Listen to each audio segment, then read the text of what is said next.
And did the addiction start in high school or was it? Yeah, mostly started once I actually went to ASU. The wheels came off. Whenever you think of relapsing, your brain's going to get worse.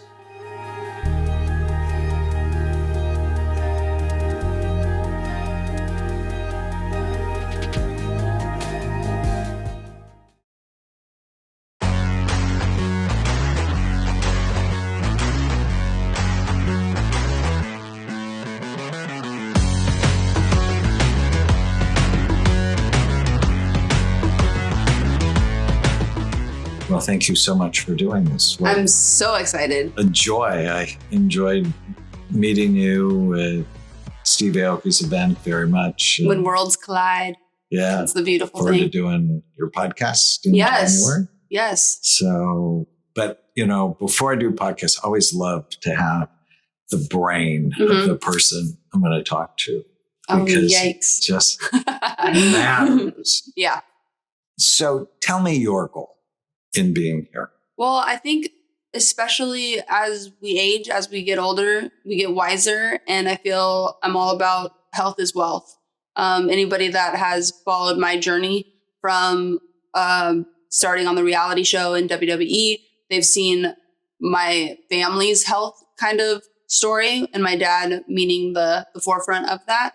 And so now more than ever, it's one of those things where you have direct control over what you have direct control over, which is, how much you're working out, what you're putting into your body, what you're consuming, those things that you can actually control. And so one of those things as we age is I'm in direct control over those. And I want to live the healthiest life possible, especially now that, I'm approaching 11 years of sobriety. So getting to the nitty gritty in the sense of what's going on in my brain, what's going on in my body. I'm crazy about getting my blood work done and things of that nature. So I just thought, I'm really grateful to be here with you today because obviously I'm a fan. I said that to you at the event as well. So it's cool that I've watched this whole scenario go down from watching you on my phone. I said TV earlier, but so it's cool that I get to be in that position to get my brain scanned to see what's going on under the hood, I guess you can say, and then take whatever notes that we discover, which is kind of nerve-wracking, but then also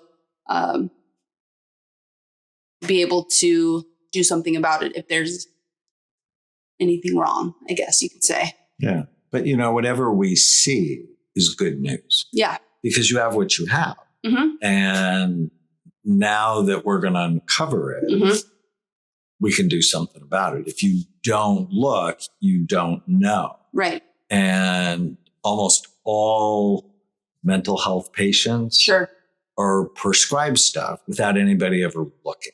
Which is crazy. Which is insane. That's insane. So I read your history and then I sort of highlighted some of the big things.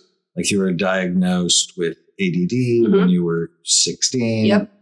You had poor focus and procrastination, several bouts of depression, not getting out of bed, crying all the time, addiction, college, DUIs, that you've been sober the last 11 years. Congratulations. Thank you. And I've come a long way, Doc. I've come a long way. But also numerous head injuries. So one in the profession that you chose. Yes. Which I want to hear how you got involved in that. Very interesting. But also you had 2 major car accidents. I did. And that stuff matters. And then you played soccer at a high level. Yeah. And I've done a lot of soccer brains. They're not good as a group because of heading the ball. Brand new study out just last week. The more you head the ball, the more depression you have. Wow. So you wonder if some of what you experienced then wasn't the effects of traumatic brain injury. Interesting. I did not know that. So how did you get involved with wrestling.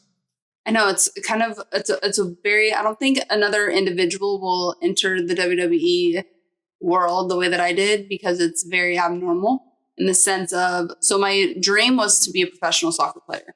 And then that was taken away when I tore my ligaments in my ankle and went through kind of that process and surgery and recovery. And then more so, it wasn't the injury that took me out. It was more myself in the sense of self-belief.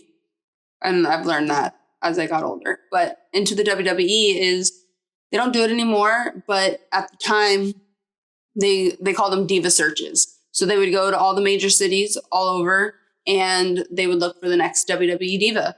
So it changed the trajectory of my life, and it was really my dream job. So I went back in 2021 into SummerSlam, and then stepped away. And you were how old when you first got it? 28. 28. So you were already sober.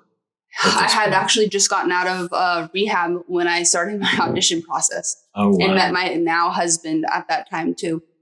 So why diagnosed with ADD at 16? What was going on then? At 16, it's so crazy because my memory sometimes is so good. And then on certain events, and then sometimes I feel like I tend to block certain things in the past out.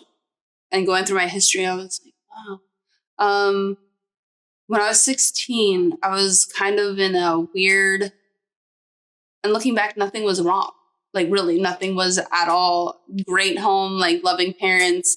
You're excelling in sports. Yeah, I made varsity when I was a freshman. I had a boyfriend, a nice guy. So there was nothing like you can really pinpoint, but I was miserable for some crazy reason.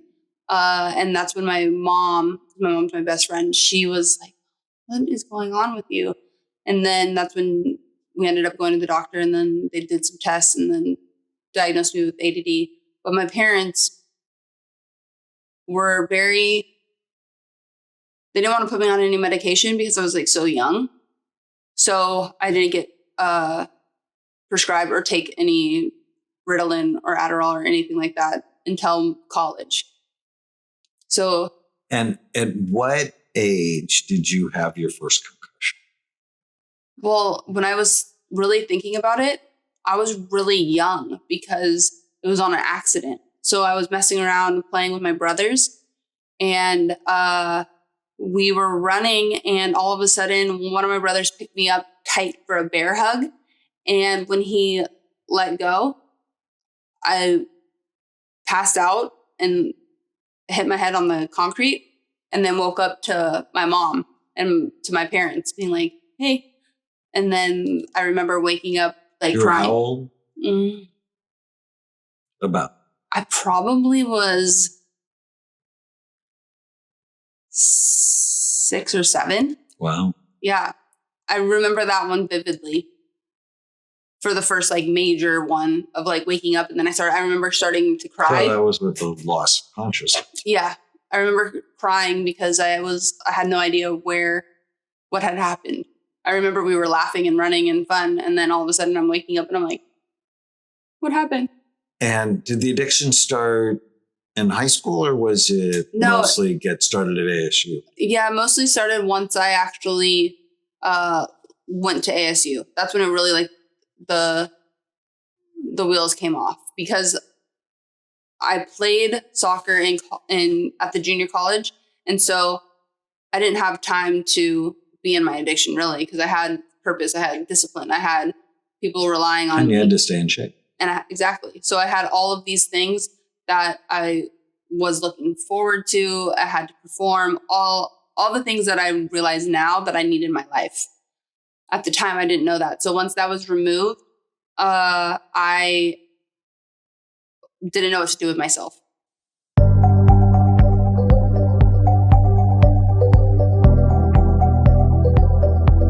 All right. So we did a study called SPECT, and SPECT stands for Single Photon Emission Computed Tomography. It's a nuclear medicine study that looks at blood flow and activity and mitochondrial function, right? How much energy your brain is producing.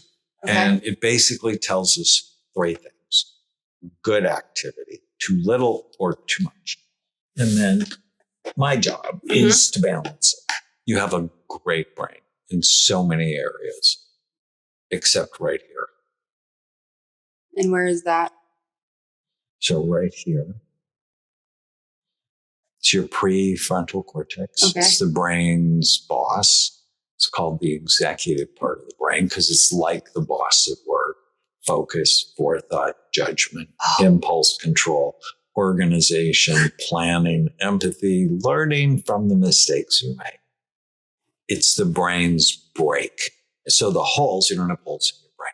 What the holes mean is there's significantly low blood flow. Interesting. In a very important part of your brain. I mean, it's all important, but that's really important. This is your right temporal lobe. You're right-handed. Reads social cues and is involved in memory and mood. So probably when you get depressed, this part is acting up. But for being a substance abuser in the past, you have a beautiful brain. That's good. And when you take Adderall, odds are this pops up and gets full. Interesting. I've done 1,000 before and after Adderall scans. Wow. So whenever you think of relapsing, it's like your brain's going to get worse. You don't want that. So it's just another reason not to relapse. Yeah. Right. See, I think everybody who's got a substance abuse, they should get scanned. Yeah. They see their lousy brain and then they get brain envy. Yeah. They want a better brain. Sure. And so on. And then here is your cerebellum. So if we go back to what I want it to be here, your emotional brain is busy. It's called your thalamus. But your cerebellum's super sleepy. It is like super sleepy compared to the other. So do you... What does that mean? Do you play any racket sports? No, but I have. Like I was in a pickleball tournament and I loved it and killed it. But now I'm like, oh my gosh, if I could get this better, I would be a savage. Right. That's the goal. Wow, this is crazy. Savageness. That's our goal. I am certain your ADD-like stuff is from concussion. As I look at your scan. I'm going to give you these 2 packets a day, Brain and Body Power Max. And then I have something called advanced blood flow. I'm going to give you focus and energy, see if you like it, compare it to Adderall. Yeah. And I don't care which one you take, because I think Adderall is just fine for you. But a lot of people like focus and energy as well. So, yeah, this is crazy. This is amazing. So when you look at this scan, tell me what learning about your brain means to you. It's exciting. It's cool. I mean, everybody should be running out of getting this because knowledge is power. And I would assume everybody, especially now we're in 2023, approaching 2024, coming off of 2020, health is wealth. If you can do things that make you the healthiest you could possibly be, then you're able to live the best life possible in all elements. Like, for sure, you could thrive in not only your relationships, your business, everything. Because if you don't have your health, then you have nothing.